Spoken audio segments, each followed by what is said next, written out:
కాక ఆ గజరాజు చేసిన విశేషమైన సంచారాలతో ఆ మడుగు చక్కదనాలు చెదిరి స్పందాలు సంతరించుకుంది. గడుసువాడైన విటునితో సంతోషిస్తూ చేసిన కుసుమ సుకుమారిలా చక్కగా ఉంది. మదించిన తుమ్మెదలు చెదిరిన ముంగురులుగా రసాన్ని కోల్పోయిన పద్మాలు ముఖంగా చక్రవాకాలు తమ స్థానాల నుండి చెదిరి నలిగిన ఇసుక తిన్నెలు అలసినగా అందంగా కనిపిస్తూ ఉన్నాయని ఈ పద్య భావన.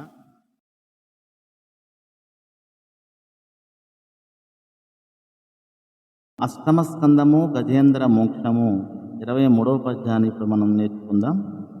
భొగభొగాయిత భూరి బుద్భదజ్జటలతో కదులుచో దివికి భంగంబులెగయా భువన భయంకర పుత్తార రవమున ఘోరణగ్రగ్రాహ కోటి బెగడ వాల విక్షేప దుర్వార జంజానిల వసమునా ఘమ ఘమ వర్తమడరా అల్లోల జాల సంఘట్టనంబులదటి తరుల మూలంబులై ధరణి ఘూల సరసిలో నుండి పొగడని సంభ్రమించి యుదరి గుప్పించి లంకించి హుంకరించి భాను కబలించి పట్టు స్వర్ధాను పగిది ఒక్క మకరేంద్రుడివరాజు నుడిసిబట్టే.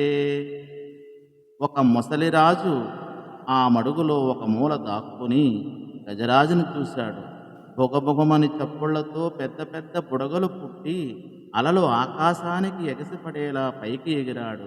మొసళ్ళు చేపలు భయపడేలా లోకానికి భీతి కలిగేలా పూత్కారం చేశాడు. బడికి లేచిన గాలికి గుమగుమ అనే సుడిగుండాలు లేచేలా తోక జాడించాడు. హుంకారం చేస్తూ కుప్పించి ఎగిరాడు. రాహువు సూర్యుడిని పట్టుకున్నట్టుగా ముసలిరాజు ఆ గజరాజుని ఒడిసి పట్టుకున్నాడని ఈ పద్య భావము మనకు భక్తికి కొత్తనామాచి వారు అందించారు. ధన్యవాదములు.